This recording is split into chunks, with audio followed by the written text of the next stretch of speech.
ইন্নাদ দীনা ইনদাল্লাহিল ইসলাম। আমি আল্লাহর কাছে সবথেকে মনোনীত ধর্ম, সবথেকে গ্রহণযোগ্য ধর্ম হলো একমাত্র শুধুমাত্র ইসলাম। ইসলামের গণ্ডি থেকে যদি কোনো ব্যক্তি বের হতে চায়, ইসলামের গণ্ডি থেকে মানুষ বের হতে চায়, যদি কেউ মুশরিক করে, শিরিক করে আল্লাহর সাথে, তারা ইসলামের গণ্ডি থেকে বের হয়ে যায়। আবার যদি কেউ মুনাফিকি করে, যদি কেউ মানুষের সাথে প্রতারণা করে, মানুষের সাথে কথায় বলে এক আর কাজে করে এক, মানুষের সাথে যদি প্রতারণা করে, তাহলে ঠিক তেমনিভাবে ওই ব্যক্তিও ইসলাম থেকে খারেজ হয়ে যায়, বের হয়ে যায়।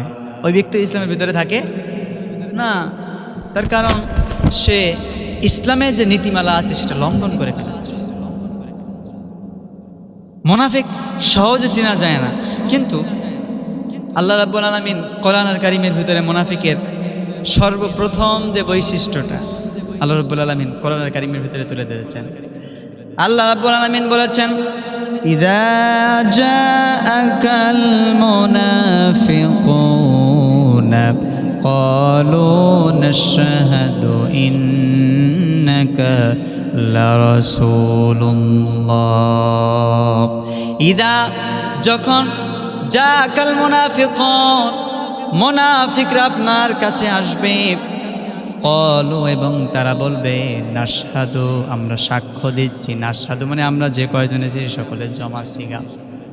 নাশহাদু, আমরা সাক্ষ্য দিচ্ছি, ইন্নাকা লারাসূলুল্লাহ, ইন্নার হালফুল মুশাব্বাহু বিল ফিল, তাকিদের জন্য যে নিশ্চয় অবশ্যই, লারাসূলুল্লাহ, আপনি আল্লাহর রাসূল।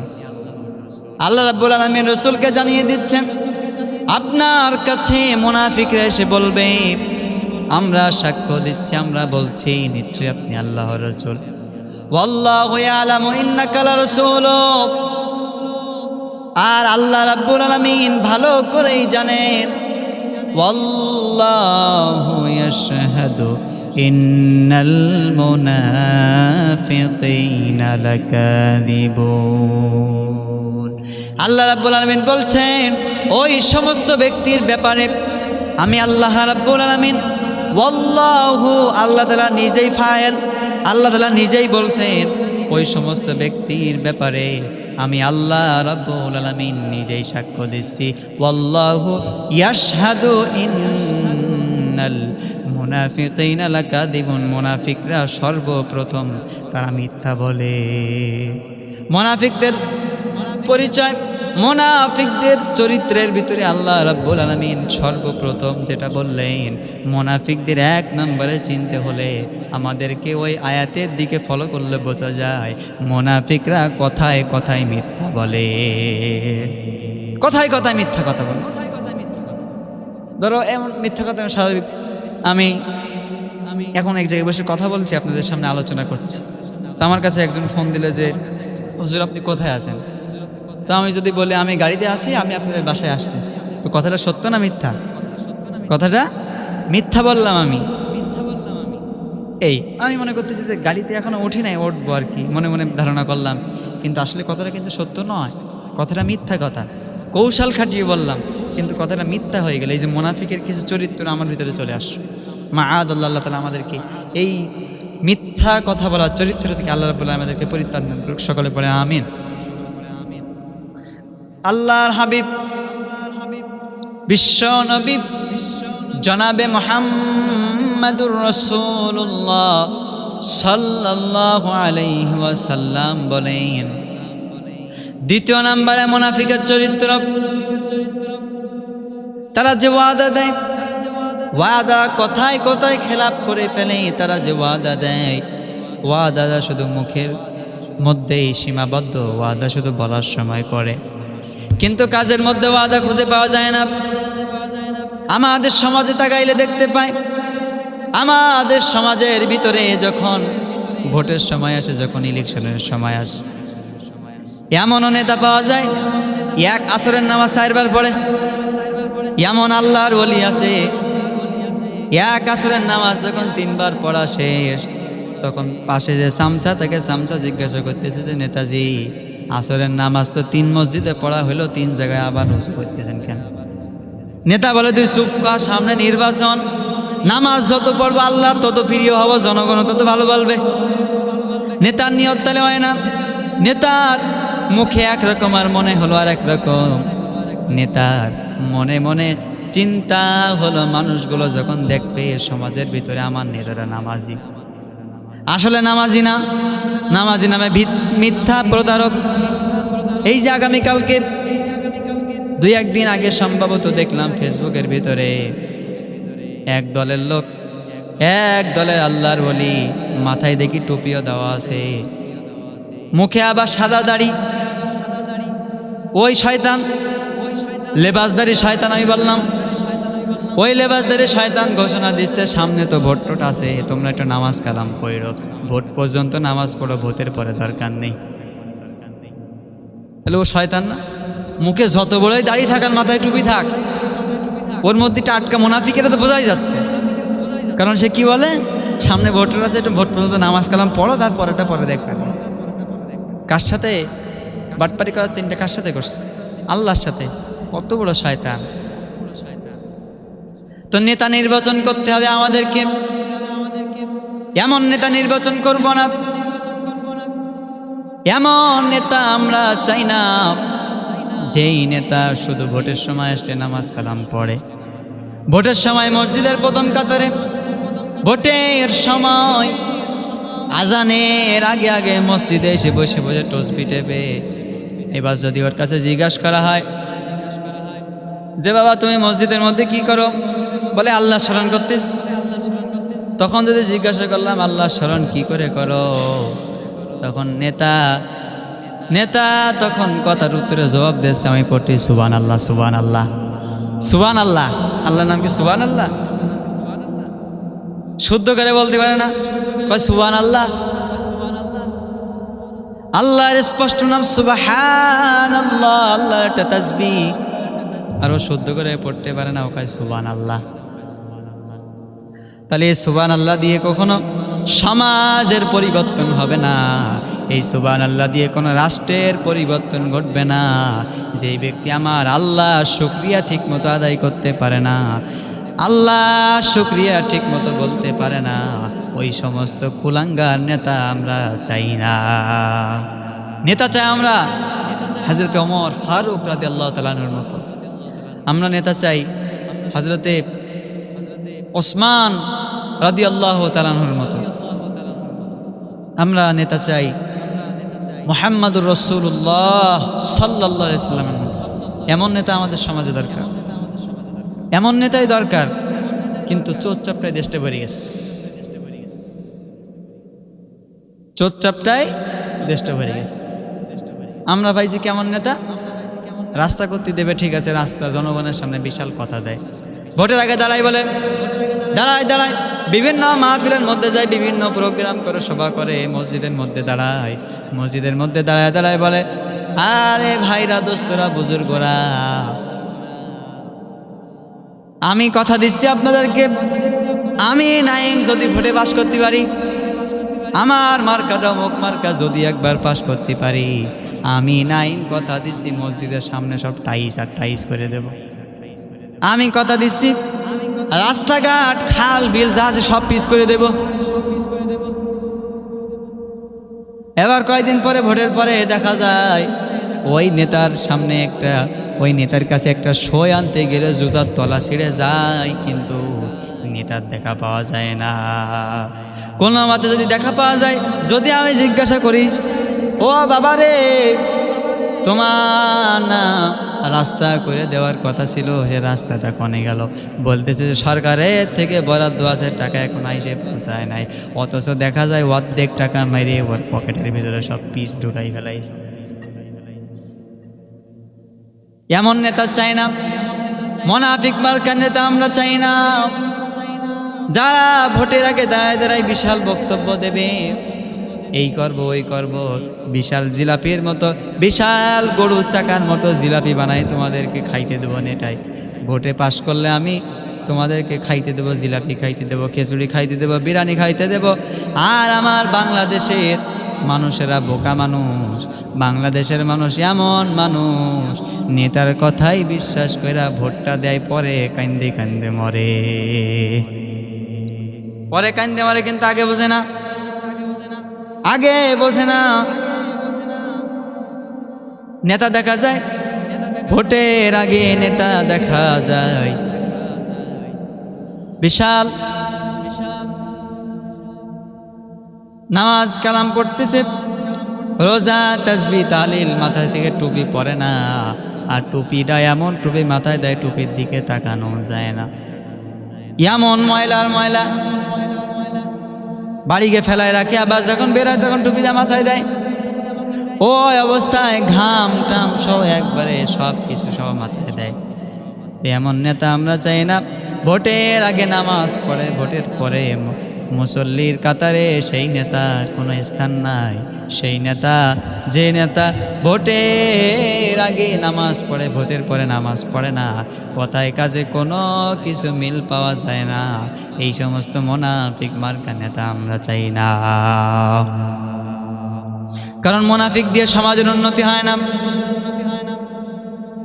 মুনাফিক দিয়ে কখনো সমাজের উন্নতি করতে পারবেন না। আল্লাহর হাবিব বলে গিয়েছেন, যে সমস্ত শাসকরা থাকে মিথ্যাবাদী, লোভী, প্রতারক শাসক যদি থাকে, ওই সমাজ কখনো উন্নয়ন হয় না, ওই সমাজ কখনো উন্নত হয় না, ওই সমাজ কখনো সোনালী সমাজ হয় না। তাহলে আপনি আমি সোনার বাংলা গড়ব, কথায় কথায় সোনার বাংলা বলি, সোনার বাংলা, সোনার বাংলা, কিন্তু আমরা দেখি সোনার বাংলা গড়ার যে কারিগর, সোনার বাংলা গড়ার কারিগর সবকটা চোর, তাহলে ওই চোর দ্বারা কখনো সোনার বাংলা গড়া সম্ভব না। কখনো সোনার বাংলা আমরা গড়তে পারবো না এই চোর চাপটাদেরকে না সরানো পর্যন্ত। আলেমরা তো কথা দিয়েছে, যদি দেশটা ইসলামপন্থীভাবে হয়, ইসলামের ছায়া তলে যদি দেশটা দেওয়া হয়, তাহলে দেশের শান্তি সমৃদ্ধি সব কিছুই চলে আসবে, শান্তি আসবে দেশে। কোরআনের ফর্মুলা যখন জারি করা হবে, যাকাতের কথা যখন চারিদিকে মানুষ নামাজ কালাম পড়বে, মানুষ যখন আল্লাহকে বেশি বেশি স্মরণ করবে, তখন আল্লাহর খাস রহমত এসে আমাদের উপরে বর্ষিত হবে। আল্লাহর নবী কত বড় দয়ালু ছিলেন দেখেন, আমরা লক্ষ্য করলে বুঝতে পারি। তৎকালীন সময়, তৎকালীন জামানায় আব্দুল্লাহ ইবনে উবাই সব থেকে বড় মুনাফিকদের লিডার ছিল। আব্দুল্লাহ ইবনে উবাই যখন মারা গেল, মারা যাওয়ার পরে উবাইয়ের ছেলে আব্দুল্লাহ আল্লাহ নবীর কাছে এসেছে। আল্লাহ নবীর কাছে এসে বলতেছি, ইয়া রাসূলুল্লাহ, ইয়া হাবিবাল্লাহ, আমি চাই, আমি আশা করি আপনি আমার বাবা জানাজাটা পড়াবেন। যদি আমার বাবা মুনাফিক, কিন্তু তিনি তো আমার বাবা, তার জন্যে আমার অন্তরে মায়া আছে, তার জন্যে আমার অন্তরে তো ভালোবাসা আছে। ভালোবাসা তাগিদে, ভালোবাসার খাতিরে, ইয়া রাসূলুল্লাহ, ইয়া হাবিবাল্লাহ, আপনার কাছে আপনার একটি জামা চাই, যে জামাটা দিয়ে আব্বাকে দাফন করে দিয়ে আসবো। হযরত ওমর ফারুক রাদিয়াল্লাহু তাআলা আনহু ছিলেন পাশে। হযরত ওমর ফারুক রাদিয়াল্লাহু তাআলা আনহু বলছেন, ইয়া রাসূলুল্লাহ, আপনি তার বাবা জানাজায় যাবেন না, সে একটা মুনাফিক। তারপরে আব্দুল্লাহ ইবনে উবাই ডাক দিয়ে বলে, ইয়া রাসূলুল্লাহ, ইয়া হাবিবাল্লাহ, আপনি কেন আমার বাবার জানাজায় যাবেন না? আমি আব্দুল্লাহ ইবনে উবাই, আমি আপনার কাছে অনুরোধ করছি, ইয়া রাসূলুল্লাহ, ইয়া হাবিবাল্লাহ, আপনি চলেন। আল্লাহর হাবিব যখন যেতে লাগলেন, আল্লাহর হাবিব যখন আব্দুল্লাহ ইবনে উবাইয়ের সাথে যেতে চাইলেন, আব্দুল্লাহ ইবনে উবাই যখন রাসূল সাল্লাল্লাহু আলাইহি ওয়াসাল্লামকে নিয়ে যাবেন, ওই সময় হযরত ওমর ফারুক রাদিয়াল্লাহু তাআলা আনহু রাসূল সাল্লাল্লাহু আলাইহি সাল্লামের জুব্বা মোবারক ধরলেন। এইভাবে না আমাদের সামাজিক দৃষ্টিতে যে এটা বেয়াদবি, কিন্তু না, সুতরাং ওমর ফারুক রাদিয়াল্লাহু সাহাবীদের ভিতরে ভালোবাসা ছিল, ভালোবাসার টানে ধরেছে।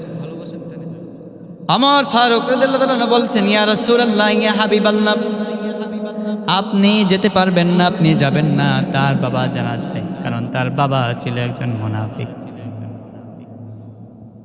তার বাবা একজন মুনাফিক থাকার কারণে আপনি তার বাবার জানাজায় আপনি যেতে পারবেন না ইয়া রাসূলুল্লাহ।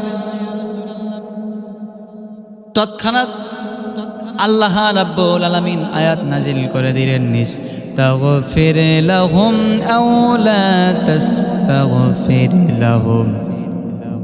আল্লাহ রাব্বুল আলামিন বললেন, ইস্তেগফার করতে হবে। আপনার আপনি জানাজা পড়াইলেও, নবী জানাজা পড়াইলেও মুনাফিকদের ক্ষেত্রে কোনো কাজে আসবে না।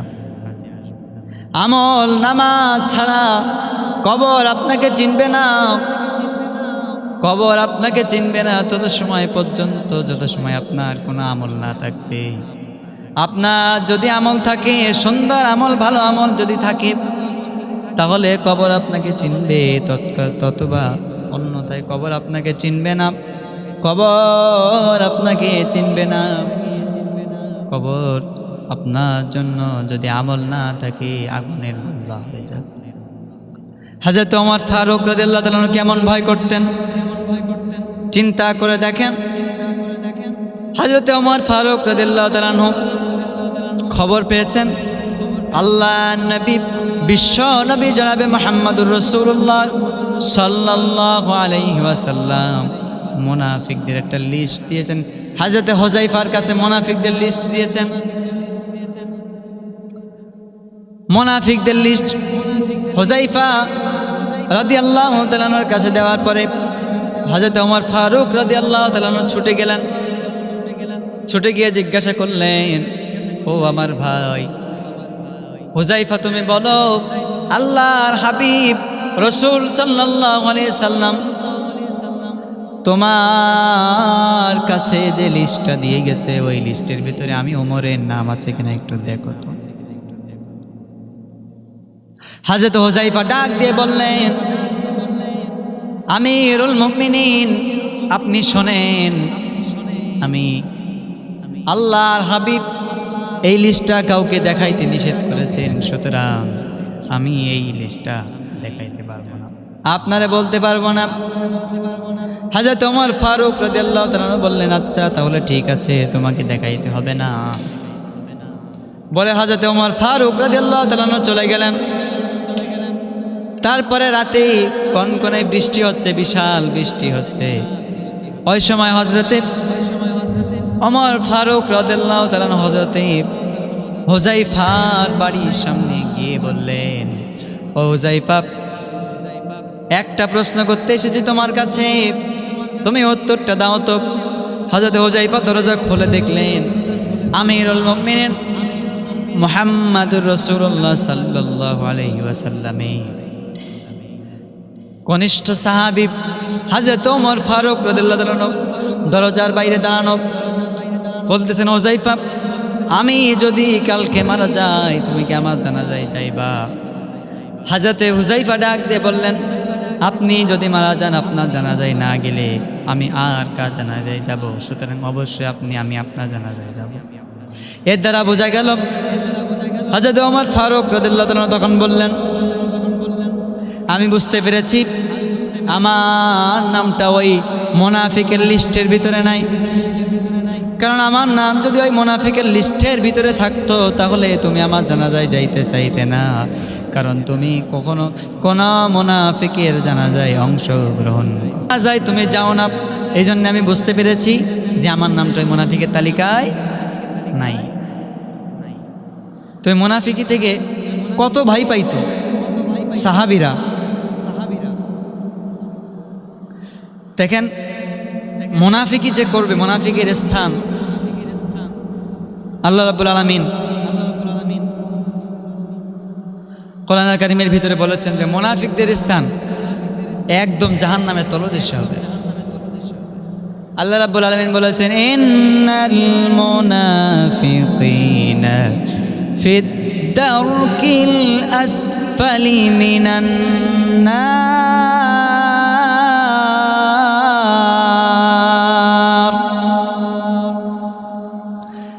জাহান্নামের ভিতরে সব থেকে তলদেশেই সব থেকে নিচে থাকবে মুনাফিকরা। কারণ মনে করেন সব থেকে বড় বড় কাফের যারা, আবু জাহেল, আবু লাহাব, উতবা, সাইবা, বড় বড় কাফের, এরাও পর্যন্ত জাহান্নামের উপর দেশে থাকবে আর জাহান্নামের তলদেশে থাকবে। জাহান্নামের তলদেশে থাকবে মুনাফিকরা, জাহান্নামের তলদেশে থাকবে মুনাফিকরা, জাহান্নামের একদম নিচে থাকবে। আমাদেরকে সব সময় এই চিন্তার, এই চেতনা নিয়ে থাকতে হবে মুনাফিকদের কোনো চরিত্র, কোনো বৈশিষ্ট্য যেন আমাদের ভিতরে প্রবেশ না করে। মুনাফিকদের ওই চরিত্র থেকে আমাদেরকে বেঁচে থাকতে হবে। তো আল্লাহর কাছে আমরা সর্বদা সদা এটাই চাইবো যে আল্লাহ তাআলা যেন আমাদেরকে মুনাফিক এই চরিত্র থেকে হেফাজত করেন। সকলে পড়েন আমিন। আসসালামু আলাইকুম। আমরা দেখতে পাই যে আমাদের সমাজে যে কিছু লোক আছে যারা মুসলমান নাম দেয় কিন্তু তারা মাজার পূজা করে, মূর্তি পূজা সমতুল্য এক প্রকার মাজার পূজা। কারণ মাজার পূজা যে এরা করে, মাজার পূজাটা কিভাবে বৈধ হয় আমাকে বলেন। এই মাজার পূজা শুরু হয়েছে হযরত নূহ আলাইহিস সালামের জামানা থেকে। হযরত নূহ আলাইহিস সালামের জামানায় মানুষেরা,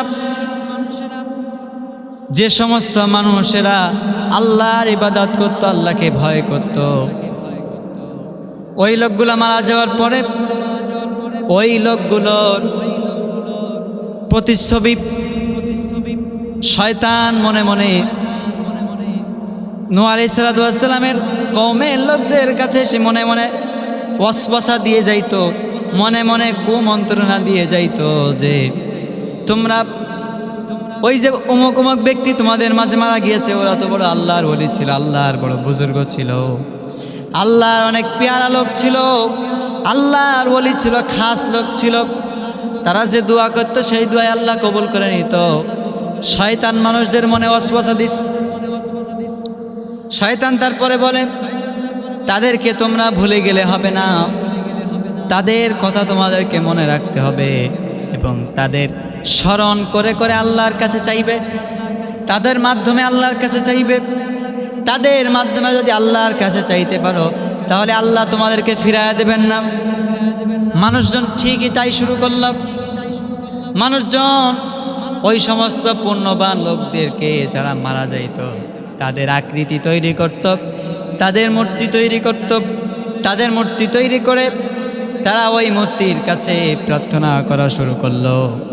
প্রার্থনা করা শুরু করতে করতে একদিন এমন অবস্থা হইল, তারা প্রথমে ওই মূর্তির মাধ্যম দিয়ে আল্লাহর কাছে চাইতো। এখন আমরা ঠিক আমাদের সমাজের যে বাস্তবতার দিকে তাকাইলে দেখতে পাই, আমাদের সমাজে যে সমস্ত ভণ্ডরা আছে, যে সমস্ত মাজার পূজারীরা আছে, মাজার পূজারীরা বড় বড় কথা বলে। আমরা আল্লাহর ওলিদের বিরোধিতা করি না, আল্লাহর খাস বান্দাদের বিরোধিতা আমরা করি না, আল্লাহর বান্দাদের পক্ষে আমরা আছি। আল্লাহর বান্দারা যদি আমার বাংলার জমিনে না আসতো তাহলে আমার সোনার বাংলাদেশের মানুষ টুপি পাঞ্জাবি পরা শিখত না। আল্লাহর ওলিদের বিরোধিতা আমরা করি না, আল্লাহর ওলিদের পক্ষে আমরা আছি।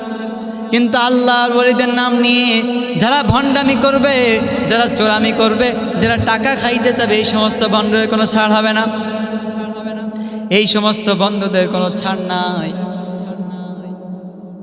আরে ভণ্ড তো কি ভণ্ড, ভণ্ডরা আবার ওরসও করে।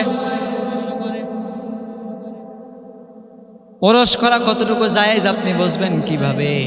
এই চিন্তা চেতনাটুকু আপনার মধ্যে নাই। আপনি আছেন বাবার চিন্তা নিয়ে। আল্লাহ রাব্বুল আলামিন কোরআনের ভিতরে স্পষ্ট বলেছেন, ইয়াহাবু লিমান ইয়াশাউ ইনাতাও ওয়া ইয়াহাবু লিমান ইয়াশাউ যুকুর।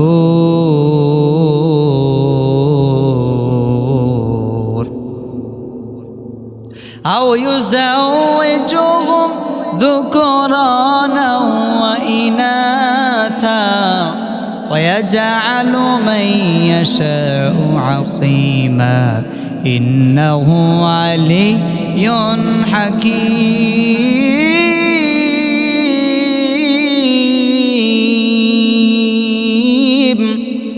আল্লাহ রাব্বুল আলামিন বলেন সন্তান দেওয়ার মালিক আমি আল্লাহ। আমি আল্লাহ কাউকে একটা সন্তান দেই, কাউকে আমি শুধু ছেলে সন্তান দেই, আবার কাউকে আমি শুধু মেয়ে দেই, কাউকে ছেলে মেয়ে দুইটাও ভাই দেই, আবার কাউরে আমি কিচ্ছু দেই না। সব কিছুর মালিক আমি একমাত্র আল্লাহ।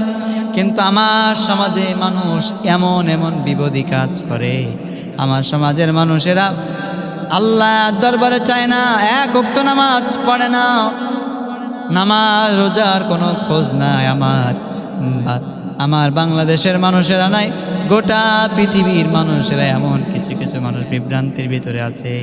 তারা সন্তান আল্লাহর কাছে না চাইয়া তারা সন্তান চাই বাবার কাছে। বাবার কাছে সন্তান চাইলে পাওয়া যাবে না। আল্লাহর ওলিদের মাধ্যম দিয়ে সন্তান চাইলেও পাওয়া যাইবে না। মাজারে আপনি টাকা দিবেন কেন? কত মানুষ না খেয়ে আছে, তাদেরকে আপনি সহযোগিতা করতে পারেন না, তাদেরকে আপনি ভালোবাসতে পারেন না। মরা মানুষের জন্য এত ভালোবাসা। আবার ওই বাবার কবরের দিকে আমরা তাকাইলে দেখি, বাবার মাজারের দিকে তাকাইলে দেখি বিশাল মশারি দেওয়া। বাবার কত বড় ক্ষমতা, বাবার কবরে মশারি টাঙাই লাগছে যেত বাবার গায়ে মশারি কামড়াইতে না পারে। আবার মানুষের ভিতরে কুসংস্কার এমন আছে, বাবার মাজার রাস্তার উপরে আমি যদি এমনি ট্রাকটা চালাই যাই তাহলে আমার সামনে গিয়ে বিপদ হবে, ট্রাক অ্যাক্সিডেন্ট করবে। তাহলে বাবা না ডাকাইত? ওরা কি বাবা? ওরা ডাকাইত। আর এগুলো বিশ্বাস করে কি করে? যেই বাবা, মানুষেরা যে কুচক্রীর যে কথাগুলো বলে, বিশ্বাস করতে তো চিন্তা করা লাগে যে নিজের কবরের উপর তো একটা মশার দাঁড়ানোর ক্ষমতা নাই, কবরের উপর মশারি ডাঙায় রাখছে, হে আইসে আপনার ট্রাক অ্যাক্সিডেন্ট করাই দেবে। এটা কি সম্ভব? না, এগুলো সম্ভব নয়, এগুলো শিরক। আর আল্লাহ রাব্বুল আলামিন বলছেন ইন্না শিরকা লাযুলমুন আযীম, শিরক নিশ্চয় বড় গুনাহ। এই গুনাহ থেকে আল্লাহ তাআলা আমাদেরকে পরিত্রাণ দান করুক। আল্লাহ রাব্বুল আলামিন আমাদেরকে এই ভণ্ডামি থেকে, এই ভণ্ড চক্র থেকে আল্লাহ রাব্বুল আলামিন আমাদের গোটা বাংলাদেশকে হেফাজত করেন এবং আমাদের সকলকে সতর্ক থাকার, ইমানের প্রতি সদা যত্ন নেওয়ার তৌফিক দান করেন। ইমানের ভেতরে যেন শয়তান না ঢুকতে পারে, ইমানের প্রতি সেই মনোবল এবং যত্ন নেওয়ার তৌফিক আল্লাহ রাব্বুল আলামিন আমাদেরকে দান করেন। ওয়া আখিরু দাওয়ানা আলহামদুলিল্লাহি রাব্বিল আলামিন।